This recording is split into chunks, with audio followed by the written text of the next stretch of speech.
إن الحمد لله نحمده ونستعينه ونستغفره ونعوذ بالله من شرور أنفسنا ومن سيئات أعمالنا من يهده الله فلا مضل له ومن يضلله فلا هادي له وأشهد أن لا إله إلا الله وحده لا شريك له وأشهد أن محمدا عبده ورسوله أما بعد فإن خير الحديث كتاب الله وخير الهدي هدي محمد صلى الله عليه وسلم وشر الأمور محدثاتها وكل محدثة بدعة وكل بدعة ضلالة وكل ضلالة في النار۔ میرے بھائیوں، دوستوں اور عزیزوں، آج کے محاضرے میں انشاءاللہ نبی کریم صلی اللہ علیہ وسلم کی زندگی کے بعض ایسے واقعات ہم آپ کے سامنے رکھیں گے جن سے نبی کریم صلی اللہ علیہ وسلم کی تڑپ، دعوتی لگن اور انسانیت کی ہدایت کے لیے آپ کے اندر جو شدید جذبہ تھا اس کا اظہار ہوگا۔ اس سے پہلے کہ ایک درس میں ہم اس موضوع کی بنیادی باتوں پر گفتگو کر چکے ہیں اور نبی کریم صلی اللہ علیہ وسلم کے اندر یہ جذبہ، یہ لگن، یہ تڑپ کس قدر شدید تھا اور کیوں تھا، اس پر ہم گفتگو کر چکے ہیں۔ آج ہم آپ کے سامنے صرف چند ایسے واقعات رکھیں گے جن میں نہایت عیاں طور پر نبی کریم صلی اللہ علیہ وسلم کی شفقت اپنی امت پر اور مخلوق کی ہدایت پر نمایاں طور پر نظر آئے گی۔ آپ دیکھیں، عبداللہ ابن عباس رضی اللہ عنہما کی روایت ہے صحیح بخاری میں کہ جب اللہ تعالیٰ نے قرآن مجید میں یہ حکم نازل فرمایا وَأَنذِرْ عَشِيرَتَكَ الْأَقْرَبِينَ، اور اپنے قریبی رشتہ داروں کو اللہ کے عذاب سے ڈرائیے، انہیں خبردار کیجیے، تو اللہ کے نبی صلی اللہ علیہ وسلم صفا کی پہاڑی پر چڑھ گئے اور آپ نے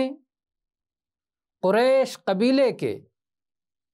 ایک ایک حصے کو، اس سے نکلی ہوئی ایک ایک شاخ کو، ایک ایک خاندان کو پکارنا شروع کیا، الگ الگ نام لے کر کے آپ نے کہا اے بنو فہر، اے بنو عدی، اور اس طرح سے لوگ یہ آواز سن کر اکٹھا ہو گئے۔ اگر کوئی شخص خود نہیں آ سکا تو کسی شخص کو خبر لانے کے لیے اس نے بھیج دیا تاکہ وہ جان سکے کہ آخر وجہ کیا ہے، کیونکہ عرب میں یہ طریقہ تھا کہ جب کوئی خطرہ ہوتا تھا تو کوئی شخص پہاڑی پر چڑھ کر کے اس خطرے سے قوم کو خبردار کرتا تھا۔ نبی کریم صلی اللہ علیہ وسلم نے یہ انداز اپنایا، لوگ آئے، جمع ہو گئے، قریش کے لوگ آئے، ابو لہب بھی اس میں تھا۔ اللہ کے نبی صلی اللہ علیہ وسلم نے صفا پہاڑی کی اونچائیوں سے فرمایا مجھے بتلاؤ، اگر میں تمہیں یہ کہوں کہ اس پہاڑی کے پیچھے سے ایک لشکر، گھوڑ سواروں کی ایک جماعت جو پیچھے وادی میں موجود ہے تم پر حملہ کرنا چاہتی ہے، کیا تم سب میری تصدیق کرو گے؟ میری بات سچ مانو گے؟ سب نے بیک زبان کہا ہاں، ہم نے کبھی آپ کو سچ بولنے کے علاوہ نہیں دیکھا، ہمیشہ آپ کو سچا پایا ہے۔ اللہ کے نبی صلی اللہ علیہ وسلم نے فرمایا کہ خبردار، میں تمہیں سخت عذاب کی وعید سناتا ہوں، اگر تم ایمان نہیں لاتے، اگر تم شرک کو نہیں چھوڑتے، اگر تم توحید کو قبول نہیں کرتے تو تم پر اللہ کا، زمین و آسمان کے پیدا کرنے والے مالک کا سخت عذاب آ جائے گا۔ ابو لہب نے کہا تم سارے دن کے لیے تباہ ہو جاؤ، اسی لیے ہم سب کو اکٹھا کیا تھا۔ اس موقع پر اللہ تعالیٰ نے نبی صلی اللہ علیہ وسلم پر یہ سورت نازل فرمائی آپ کی تسلی کے لیے، تبت یدا ابی لہب وتب ما اغنی عنہ مالہ وما کسب۔ اور ایک روایت میں اس طرح کے الفاظ ہیں کہ آپ نے کہا اے قریش کے لوگو، اپنے آپ کو جہنم کے عذاب سے بچا لو، میں اللہ کے سامنے تمہیں کوئی نفع نہیں پہنچا سکتا، میں اللہ کے پاس تمہارا دفاع نہیں کر سکتا، تمہارا بچاؤ نہیں کر سکتا۔ اے بنو عبد مناف، میں اللہ کے سامنے تمہیں بچا نہیں سکتا۔ اے عباس ابن عبد المطلب، میں تمہیں اللہ کے سامنے بچا نہیں سکتا۔ اے رسول اللہ کی پھوپھی صفیہ، میں تمہیں اللہ کے عذاب سے بچا نہیں سکتا۔ اے رسول کی بیٹی فاطمہ، میں تمہیں اللہ کے عذاب سے بچا نہیں سکتا۔ میرے مال میں سے جو مانگنا ہے مانگ لو، لیکن اگر توحید کو قبول نہیں کیا، ایمان نہیں لائے، تو میں اللہ کے عذاب سے بچا نہیں سکتا۔ یہ بھی صحیح بخاری میں ہے۔ بعض اہل علم نے یہ بات کہی ہے کہ رسول اللہ صلی اللہ علیہ وسلم نے صفا کی پہاڑی پر کھڑے ہو کے جو یہ بات کہی کہ میں اگر یہ کہوں کہ پہاڑ کے پیچھے سے ایک لشکر تم پر حملہ آور ہونے والا ہے، ایک تمثیلی زبان میں آپ کو، اپنی قوم کو آپ نے سمجھایا کہ میں نبوت و رسالت کے بلند مقام پر فائز ہوں، جہاں سے میں وہ جانتا ہوں جو تم نہیں جانتے۔ اللہ تعالیٰ اپنا پیغام مجھ پر نازل کرتا ہے اور اس کے ذریعے میں تمہیں وہ پیغام سناتا ہوں، تو میں اس بلندی پر کھڑا ہوں اور تمہیں میری بات تصدیق کرنا چاہیے۔ جیسے میں دنیا کے معاملات میں، لوگوں کے معاملات میں بالکل سچا ہوں، اسی طرح سے اس کائنات کے مالک اور رب کا پیغام پہنچانے کے معاملے میں بالکل سچا ہوں۔ بہرکیف تو یہ تھا نبی کریم صلی اللہ علیہ وسلم کا حرص لوگوں کی ہدایت کے لیے، انسانیت کی ہدایت کے لیے، کہ آپ نے یہ انداز اپنایا۔ آئیے ہم یہ دیکھیں کہ اجتماعی طور پر آپ نے یہ کیا، انفرادی طور پر کیسے فرداً آپ لوگوں کی اصلاح چاہتے تھے اور لوگوں کو حق کی راہ پر لانا چاہتے تھے۔ اس سلسلے میں آپ نے اپنے چچا ابو طالب کی وفات کے وقت جو کچھ کیا وہ قابل غور ہے۔ چنانچہ اس سلسلے میں سعید ابن المسیب اپنے والد سے روایت کرتے ہیں کہ جب ابو طالب کی وفات کا وقت آیا، رسول اللہ صلی اللہ علیہ وسلم ان کے پاس گئے، دیکھا تو ابو جہل ابن ہشام اور عبداللہ بن ابی امیہ بن مغیرہ یہ دو ان کے پاس بیٹھے ہوئے ہیں۔ رسول اللہ صلی اللہ علیہ وسلم نے ابو طالب سے کہا، اے میرے چچا، آپ لا الہ الا اللہ کا اقرار کر لیجئے، وہ کلمہ جسے میں اللہ کے پاس آپ کے لیے بطور شہادت پیش کروں گا، اسے اللہ کے پاس حجت اور دلیل بناؤں گا۔ ابو جہل اور عبداللہ بن ابی امیہ نے کہا، اے ابو طالب، اپنے باپ عبد المطلب کا دین چھوڑ دو گے؟ عبد المطلب کے دین سے ہٹ جاؤ گے؟ رسول اللہ صلی اللہ علیہ وسلم اپنی بات پیش کرتے رہے اور یہ دونوں کافروں کے سردار یہ اپنی بات کہتے رہے، یہاں تک کہ آخری بات جس پر ابو طالب کی وفات ہوئی وہ یہ تھی کہ وہ اپنے باپ عبد المطلب کے دین پر وفات پا رہے ہیں، وہ اپنے باپ عبد المطلب کی ملت پر باقی اور قائم ہیں، اور انہوں نے لا الہ الا اللہ کا اقرار کرنے سے انکار کر دیا۔ رسول اللہ صلی اللہ علیہ وسلم نے فرمایا، اللہ کی قسم، میں اللہ تعالیٰ سے آپ کے لیے بخشش طلب کروں گا جب تک اللہ تعالیٰ مجھے روک نہ دے۔ گویا آپ کو اندیشہ تھا کہ کافروں اور مشرکوں کی بخشش طلبی سے اللہ تعالیٰ منع فرما دے گا، اس لیے آپ نے پہلے ہی اندیشہ ظاہر کر دیا۔ چنانچہ اللہ تعالیٰ نے یہ آیات نازل فرمائیں، ما کان للنبی والذین آمنوا ان یستغفروا للمشرکین ولو کانوا اولی قربی من بعد ما تبین لهم انہم اصحاب الجحیم۔ نہ نبی کے لیے یہ بات زیبا اور مناسب ہے اور نہ ہی اہل ایمان کے لیے کہ وہ کسی شرک کرنے والے کے لیے بخشش کی دعا کریں، چاہے وہ کتنا ہی قریبی کیوں نہ ہو۔ یہ صحیح بخاری کی حدیث ہے۔ اسی طرح سے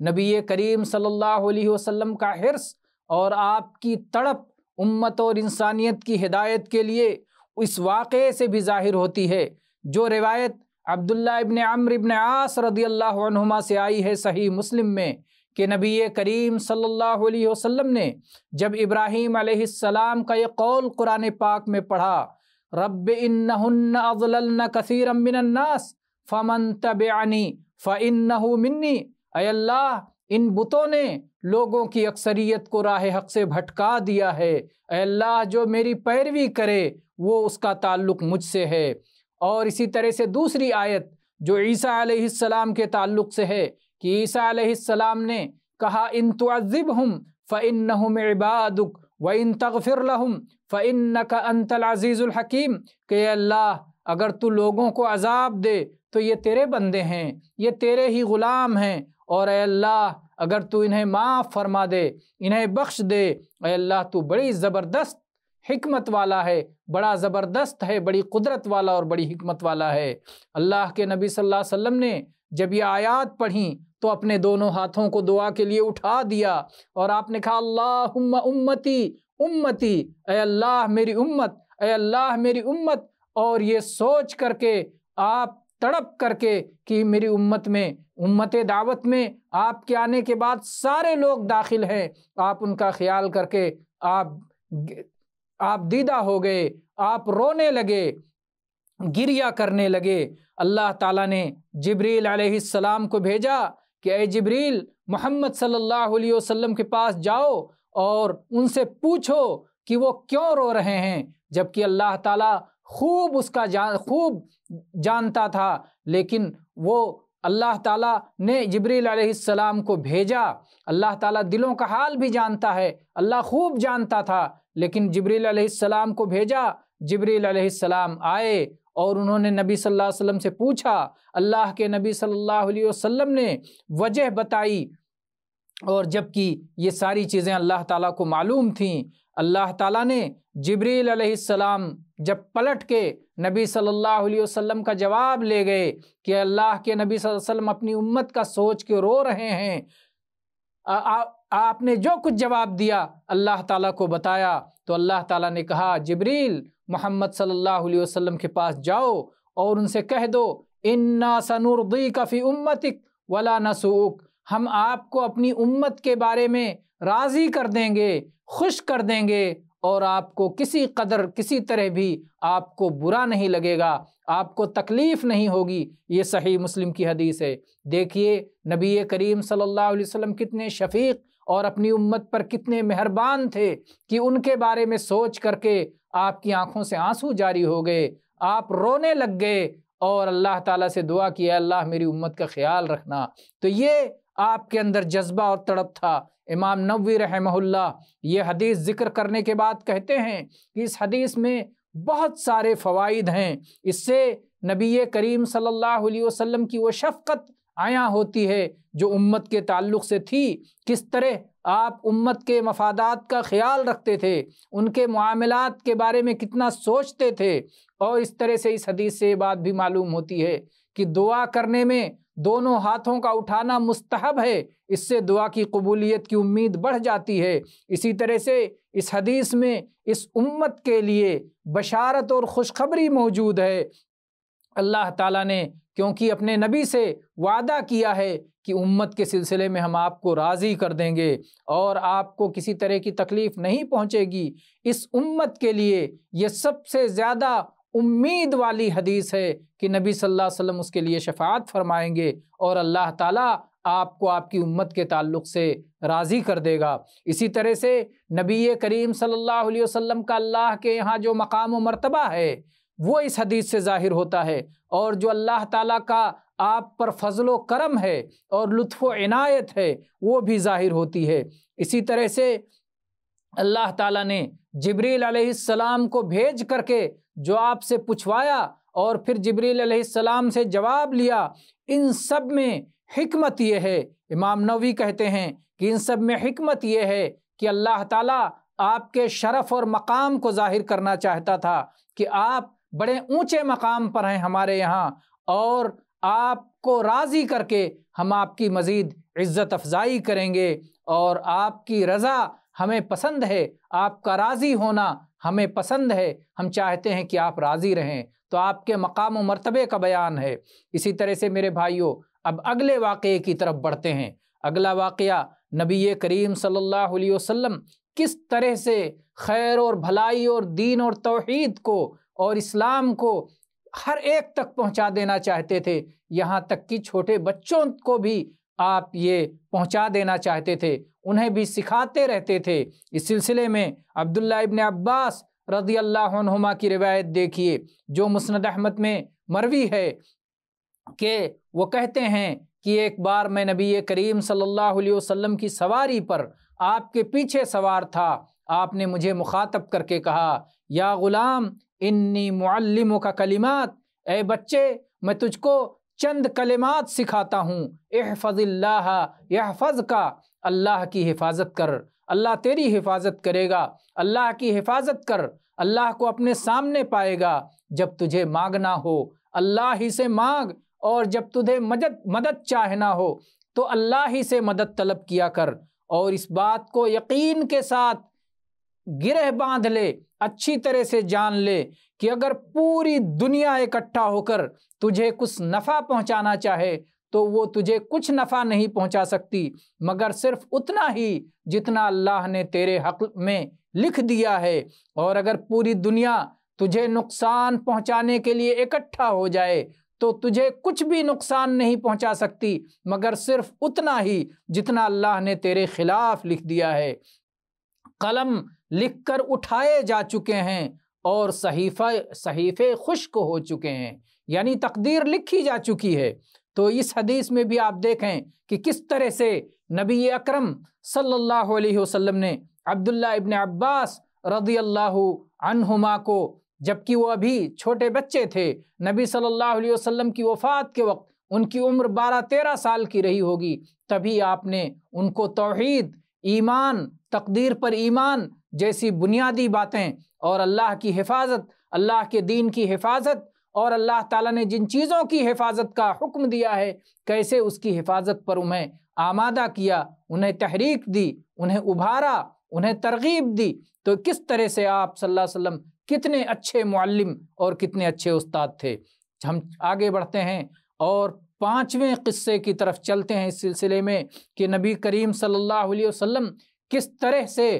قریش مکہ کے علاوہ باہر کے لوگوں کو اپنی دعوت پہنچانے میں اور اپنی حق بات پہنچانے میں کس قدر تڑپ اور لگن رکھتے تھے اور کتنی محنت کیا کرتے تھے۔ اس سلسلے میں مسند احمد ابن حنبل کی روایت ہے، ربیعہ ابن عباد الدیلی رضی اللہ عنہ بیان کرتے ہیں کہ میں نے رسول اللہ صلی اللہ علیہ وسلم کو ذوالمجاز کے بازار میں دیکھا، آپ لوگوں سے کہہ رہے تھے، یا ایھا الناس قولوا لا الہ الا اللہ تفلحوا، اے لوگو اقرار کرو اس بات کا کہ اللہ کے سوا کوئی عبادت کے لائق نہیں ہے، لا الہ الا اللہ کی گواہی دو، تم کامیاب ہو جاؤ گے، فلاح یاب ہو جاؤ گے۔ آپ صلی اللہ علیہ وسلم بازار میں اس کے راستوں میں چلتے اور لوگ آپ کو گھیرے ہوئے ہوتے، جس کو جو سمجھ میں آتا وہ کچھ نہ کچھ کہتا، لیکن اللہ کے نبی صلی اللہ علیہ وسلم کسی کی بات سن کر، کسی کا غلط رد عمل دیکھ کر آپ خاموش نہیں ہوتے بلکہ آپ اپنی ہی بات کہتے جاتے، ایھا الناس قولوا لا الہ الا اللہ تفلحو، اے لوگو لا الہ الا اللہ کا اقرار کر لو، کامیاب ہو جاؤ گے۔ ہاں ایک شخص تھا جو آپ کے پیچھے پیچھے چل رہا تھا، بھینگا تھا لیکن بڑے اجالے چہرے والا، بڑا گورا چٹا سفید تھا، وہ کہتا پھر رہا تھا کہ یہ بے دین جھوٹا ہے۔ میں نے لوگوں سے پوچھا یہ کون شخص ہے جو آپ کو جھٹلاتے پھر رہا ہے؟ لوگوں نے کہا کہ یہ جو لوگوں کو لا الہ الا اللہ کی دعوت دے رہے ہیں یہ تو عبداللہ کے بیٹے محمد ہیں، یہ کہہ رہے ہیں کہ اللہ نے انہیں نبی بنایا ہے، اور جو شخص انہیں جھٹلا رہا ہے وہ ان کا چچا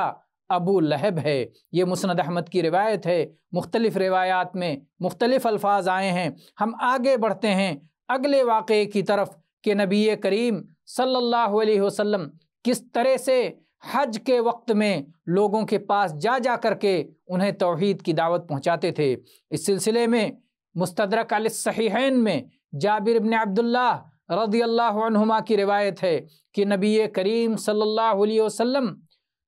10 سال تک، نبی بنائے جانے کے بعد 10 سال تک حج کے دنوں میں مجنہ کے بازار میں، عکاظ کے بازار میں، منی میں، لوگوں کے خیموں میں، ان کی رہائش گاہوں پہ جا کے ان سے کہتے تھے کون مجھے پناہ دے گا، کون میرا مددگار بنے گا تاکہ میں اللہ کا وہ پیغام دنیا تک پہنچا سکوں جو میرے رب میرے مالک نے مجھے پیغام پہنچانے کی ذمہ داری دی ہے۔ جو شخص میری مدد کرے گا اللہ اسے جنت دے گا۔ لیکن کوئی آپ کی مدد کے لیے تیار نہیں ہوتا، کوئی آپ کو پناہ دینے کے لیے تیار نہیں ہوتا، یہاں تک کہ لوگ مصر سے آئے ہوئے ہوتے، یمن سے لوگ آئے ہوئے ہوتے، اور پھر جا کے اپنے رشتہ داروں کو، اپنی قوم کے لوگوں کو خبردار کرتے، بجائے اس کے یہ کہنے کے کہ اس آدمی کی بات مانو، یہ اللہ کا رسول ہے، یہ اللہ کا نبی ہے، اس کی پیروی کرو کامیاب ہوگے، یہ کہنے کے بجائے لوگ جا کے کہتے تھے کہ قریش میں ایک ایسا نوجوان پیدا ہوا ہے، ذرا کہیں وہ تمہیں اپنے دین سے بھٹکا نہ دے، اپنے دین سے ہٹا نہ دے، اس سے بچ کے رہنا۔ لیکن نبی کریم صلی اللہ علیہ وسلم 1 سال کا حج گزر جانے کے بعد جب اگلے سال کا حج آتا اور پورے عرب سے لوگ حج میں اکٹھا ہوتے تو آپ صلی اللہ علیہ وسلم ان کی رہائش گاہوں میں جا کے ایک ایک شخص کو اللہ کی طرف بلاتے، لا الہ الا اللہ کی دعوت دیتے، ایک اللہ کی عبادت کو اختیار کرنے کے لیے کہتے۔ لوگ انگلیوں سے آپ کی طرف اشارہ کیا کرتے کہ اس سے بچ کے رہنا، یہاں تک کہ اللہ تعالیٰ نے مدینہ کے لوگوں کو توفیق دی۔ مدینہ جس کا پرانا نام یثرب تھا، وہاں کے لوگوں کو اللہ نے توفیق دی، وہ ایمان لے آئے، اور اس کے بعد اللہ کے نبی صلی اللہ علیہ وسلم نے انہیں ایمان سکھایا، انہیں قرآن سکھایا۔ اس کے بعد جب وہ لوگ مدینہ اپنی بستی واپس ہوئے تو ان کے ایمان کو سن کر ان کے خاندان کے لوگ بھی، ان کے گھر والے بھی مسلمان ہو گئے، یہاں تک کہ پورے مدینہ میں اسلام کا چرچا پھیل گیا۔ انصار کا کوئی گھر ایسا نہیں تھا جہاں اسلام کی بات نہ پہنچی ہو، مسلمان نہ کوئی ہوا ہو، سب کھلم کھلا اپنے اسلام کو ظاہر کرنے لگے، یہاں تک کہ اللہ تعالیٰ نے ایک بڑی تعداد کو مدینہ میں مسلمان بنا دیا۔ سب اکٹھا ہوئے، مدینہ کے لوگوں نے کہا کہ کب تک ہم رسول اکرم صلی اللہ علیہ وسلم کو مکہ میں رہنے دیں گے کہ آپ مکہ کی پہاڑیوں میں یہاں سے وہاں در در بھٹکتے پھریں، آپ خوف میں مبتلا رہیں، لوگ آپ کو جس طرح چاہیں ڈرائیں، یہ کب تک ہوگا؟ یہاں تک کہ ہم لوگ حج کے موقع پہ آئے، جابر رضی اللہ عنہ فرماتے ہیں کہ ہمارے مدینہ کے لوگ حج کے موقع پر آئے اور ہم نے نبی کریم صلی اللہ علیہ وسلم کو دعوت دی کہ آپ مدینہ تشریف لائیے، ہم آپ کی مدد کریں گے اور آپ کی دعوت کو دنیا میں پھیلائیں گے۔ نبی کریم صلی اللہ علیہ وسلم نے بیعت عقبہ فرمایا اور اس کے بعد مدینہ ہجرت فرمائی۔ تو کہنے کا مطلب یہ ہے کہ کس طرح سے 10 سال کی محنت کے بعد اللہ تعالیٰ نے مدینہ کے لوگوں کو یہ شرف بخشا، یہ شرف ان کے نام تھا۔ چنانچہ آج مدینہ اور اہل مدینہ کو اللہ تعالیٰ نے انصار کو جو عزت عطا فرمائی ہے اور قیامت تک ان کی جو عزت رہے گی، دوسرے لوگ اس عزت سے، دنیا میں اس شرف سے اور آخرت میں جنت سے محروم ہو گئے اور اللہ نے انہیں دنیا اور آخرت کا یہ شرف عطا فرمایا۔ یہ آخری واقعہ، آج کے محاضرے کا آخری واقعہ بیان کر کے پھر ہم اس محاضرے کو مکمل کر دیں گے، اور اس کے بعد انشاءاللہ پھر بقیہ مزید واقعات کو ہم اگلے محاضرے میں انشاءاللہ آپ کے سامنے رکھیں گے۔ نبی کریم صلی اللہ علیہ وسلم جب مدینہ تشریف لے گئے تو مدینہ میں بھی آپ ان لوگوں کے یہاں جا کے ان کے گھروں پہ جا کے دعوت دیتے تھے جنہوں نے اسلام قبول نہیں کیا تھا۔ چنانچہ انس رضی اللہ عنہ بیان کرتے ہیں کہ نبی کریم صلی اللہ علیہ وسلم سے یہ درخواست کی گئی کہ اے اللہ کے نبی، اگر آپ عبداللہ ابن ابی کے گھر تشریف لے چلیں اور وہاں اسے اسلام کی دعوت دیں تو بڑا فائدہ مند ہوگا۔ اللہ کے نبی کریم صلی اللہ علیہ وسلم اپنے حمار پر تشریف فرما ہوئے، آپ کے ساتھ مسلمان بھی چلے۔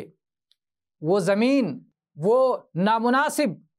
اور شور زمین تھی۔ اللہ کے نبی کریم صلی اللہ علیہ وسلم بہرحال عبداللہ ابن ابی کے ہاں پہنچے۔ اس بدبخت نے یہ کہا مجھ سے دور رہو، تمہارے حمار کی بدبو سے میں پریشان ہوں۔ ایک انصاری صحابی نے کہا اللہ کی قسم، رسول اللہ صلی اللہ علیہ وسلم کے حمار کی بو تجھ سے زیادہ پسندیدہ ہے۔ رسول اللہ صلی اللہ علیہ وسلم کے حمار کی مہک تیری مہک سے زیادہ خوشبودار اور پاکیزہ ہے۔ یہ صحیح بخاری کی روایت ہے۔ امام نووی رحمہ اللہ اس حدیث کی شرح میں لکھتے ہیں کہ اس حدیث میں نبی کریم صلی اللہ علیہ وسلم کے حلم و بردباری کا بیان ہے، اللہ کی راہ میں آئی ہوئی تکلیفوں پر آپ کے صبر کا بیان ہے، اور کس طرح سے آپ ہمیشہ لوگوں کو اللہ تعالیٰ کی طرف دعوت دیتے رہتے تھے اور لوگوں کے دلوں کو جیتنے کی کوشش کیا کرتے تھے۔ اس واقعے کے بعد اب ہم اس سلسلے کو آج یہیں ختم کرتے ہیں۔ انشاءاللہ اگلے محاضرے میں ہم اس سے متعلق مزید واقعات ذکر کریں گے۔ اللہ تعالیٰ سے دعا ہے کہ اللہ تعالیٰ ہمیں نبی کریم صلی اللہ علیہ وسلم کا مقام و مرتبہ اور امت کے لیے آپ کے دل میں جو شفقت تھی اسے پہچاننے کی توفیق دے، اور آپ کے اسوے کو اپناتے ہوئے آپ کے طریقے پر ہمیں ساری دنیا کو اللہ کی طرف بلانے والا بنائے، اور اللہ تعالیٰ اسے ہم سے قبول فرمائے۔ وآخر دعوانا ان الحمد للہ رب العالمین وصلی اللہ علی نبینا وسلم۔